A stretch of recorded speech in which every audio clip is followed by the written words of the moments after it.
dhegaysta ama daawade ku soo dhawow qaybta labaad ee sheekada la magac baxday qaladkii murugada badnaa.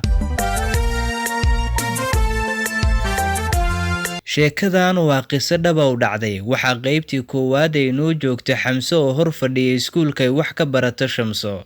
in cabaara markii uu fadhiyay Xamse iskuulka hortiisa waxa uu go'aansaday inuu soo aado xaafadiisa.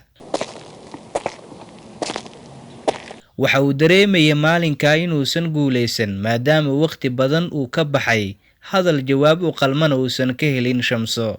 markii uu yimid guriga waxa uu isaga oo daalan uu isku tuuray sariirtiisa, waxaana hooyadiisa markaas ku soo baxday shanqartiisa uu ka horgeeyay hadal. hooyo, iskuulka waa fasax.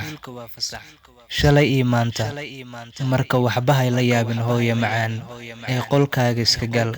intaa Xamse markii uu ku yiri hooyadiisa iyadoo aysan u jawaabin waa iska laabatay, waxaana ay ku laabatay qolkeeda.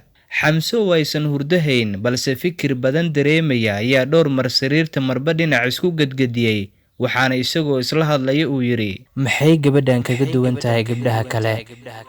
waxaan dareemayaa inaan marka ka dambeysa xaggeedaan sii ahaanayo. ma aqaani si aan ula xiriiro, mana garanayo qaab aan ku barto.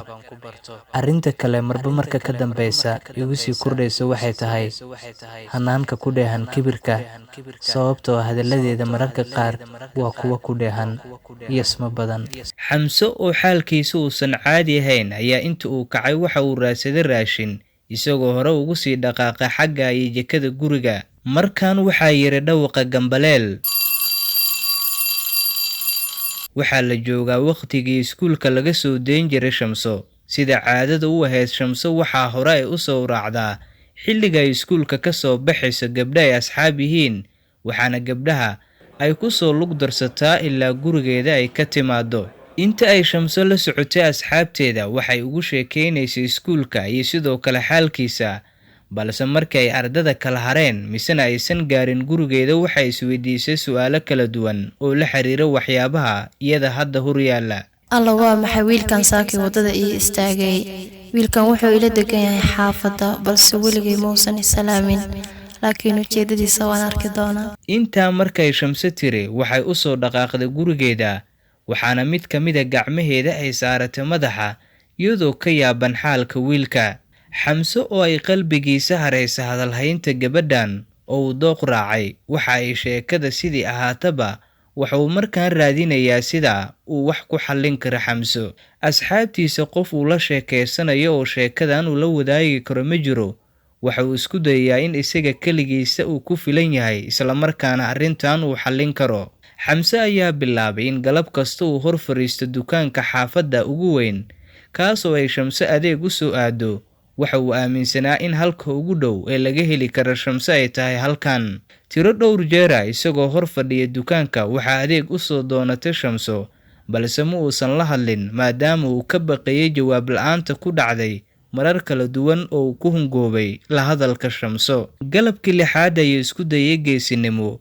waa uu istaagay markaan, waxaana iridda xilligan ka soo baxaysa Shamso oo ka soo adeegatay dukaanka. markii ay durba ay u jihaysatay xagga iyo gurigeeda, Xamse ayaa soo daba raacay isagoo soo socodboobsiinaya, waxaana uu ku yiri, abbaayo waan ku salaamay. sidii maalin hore jawaab la'aan hay dhigin.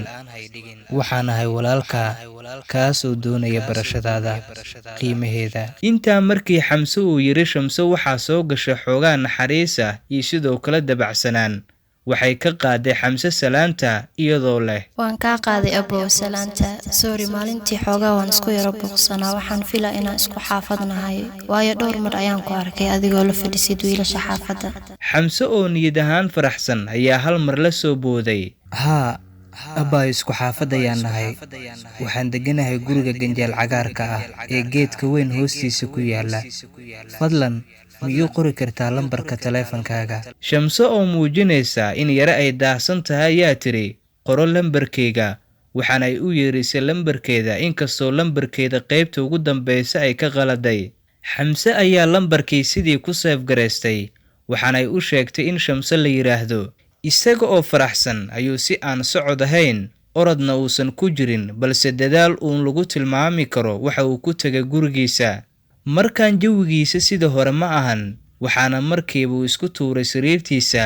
Durbo moobilkiisa ayuu gacanta ku soo qabtay, waxaana uu garaacis kula dhaqaaqay lambarkii ay u qortay Shamso, balse lambarkeeda saxda ah in ay u qorto iyadoo mooda ayay siisay lambar qaldan. Isagiina wicitaan ayuu durbo ku bilaabay lambarkii la siiyay.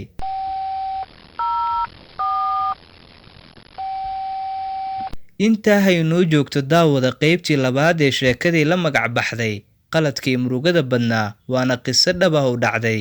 Inta qaybta saddexaad aan ku wada kulmi doono, waxaan idinkaga tegaynaa sidaa iyo nabadgelyo.